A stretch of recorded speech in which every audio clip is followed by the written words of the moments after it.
All right, good morning everybody. It's great to be with you all this morning. I'm Roger, as said, I'm a geophysicist from the minerals team in the regional compilations group. I'm going to be talking today about the Collaborative Exploration Initiative. The CEI is now more than just drilling. It was previously known, obviously, as the CDI, the Collaborative Drilling Initiative, but we recognise that there's more to exploration than drilling. So the CEI grants are now available for non-drilling activities such as geophysics and geochemistry. So we've reset the counter back to round one after 10 successful CDI programs. And this program has been funded through the Strategic Resources Exploration Program that Helen mentioned in her introduction. For those of you unfamiliar with it, what it is we'll fund up to 50% of the direct activity costs capped at $200,000. But for this round 1 and 2, we've actually provided an incentive period so that if you got the project completed by a nominal date, we'd actually pay up to 75% of that, up to $300,000. And so the goals of the CEI is to encourage investment in the underexplored parts of northwest Queensland, as outlined by the red box there on the right, which finishes just, the southern boundaries just north of Baduri. And the other goal is to, of course, support innovative exploration techniques. So for round 1, there were 9 completed projects by 7 different companies. In the past, we've talked about technical successes. But when it comes to acquiring geophysics, and indeed all of these programs collected some form of geophysics, it's a bit difficult to determine exactly what is and isn't accessed without actually really testing it with drilling. So I thought there'd be more value today in actually sharing with you all of the CEI projects that were done. In the past, we've highlighted 1 or 2, but I think it's important to be able to, for everybody to know what's been done and to be able to look back. And hopefully you'll see something today that'll perk your interest, that you're curious about, or that's been produced as part of one of the projects that you can follow up with and gain more information about. So the first project was by Sector Resources, their Gregory project, which is located in the Western Fold Belt to the north of the exposed Isa and Calvert superbasins. It was targeting Mount Isa copper-style bodies. The cover there ranged from about 20 to 200 metres thick in the project area. And so they collected 7 lines of induced polarisation data, which is collected in pole-dipole configuration. These lines were collected over targets that were identified from earlier magnetic and gravity surveys that were collected in 2017 over the prospect. From it, 4 targets were identified for follow-up after 2D inversions. These IP anomalies were generally coincident with discrete mag and grav sources that were estimated to be at a maximum depth of about 150 metres. Project number 2 was the Nardo prospect by Footprint Resources. It was also targeting Mount Isa copper-style mineralisation. It's next door to the Gregory project. They collected 6 lines of squid EM, moving loop, collected in that complex area targeting northeast and northwest faults in that pink box. Footprint believed that the holes drilled to the west of the area lacked a province-scale fault. So in this pink box, they've highlighted that that's where the Mount Gordon fault goes through. So they collected this data at 200 metre station spacing with lines about 10 kilometres long. And the depth of cover was subsequently mapped to about 300 metres. And a stratigraphic horizon was traced as well from the layered earth inversions. Mira Geoscience also did some additional AEM and magnetic inversions, as well as 3D remnants modelling. Genova Resources, project number 3, their Krakenback area. It's located at about 15 kilometres northeast of Mount Dore. They were looking for direct detection of gold, copper, molybdenum and rhenium mineralisation in the Curadella group, particularly the Hampton Slate and Starcross Formation. So they acquired 590 kilometres of VTEM max, acquired at about 60 metre line spacing.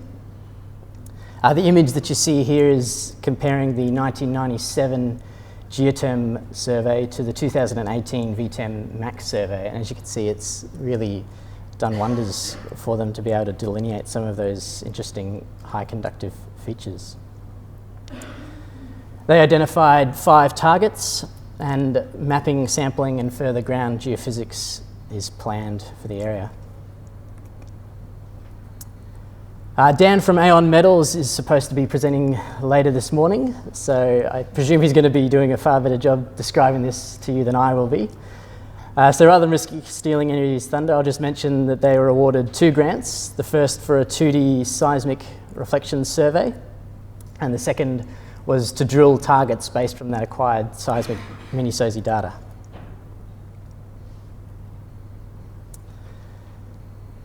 Minotaur Exploration and had their Nithdale prospect, which targeted the southern extension of the Konkari fault system. They were looking for structurally controlled copper-gold mineralisation. The area is covered by about 50 to 150 metres of sediments. They acquired 18 lines of squid EM, moving loop again, which was collected down that structural corridor. They had a line spacing of about 1 kilometre, and the stations were spaced 100 metres up to 50 metres in areas of particular interest, in the hope of detecting pyrrhotite mineralisation in the corridor. They were hoping to develop a strategy to find ISCG-style mineralisation for other explorers.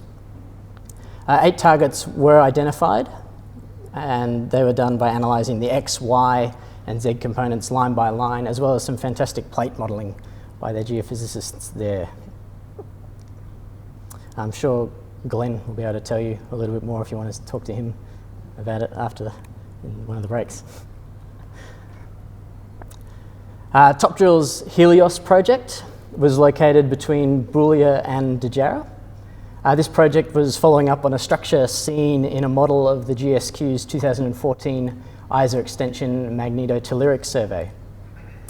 Top Drill collected 100 AMT points on a 200-metre grid to define an area of conductivity running north-south through the area. 1D, 2D, 3D models of the AMT data were produced with depths estimating the conductivity to about 400 to 500 metres.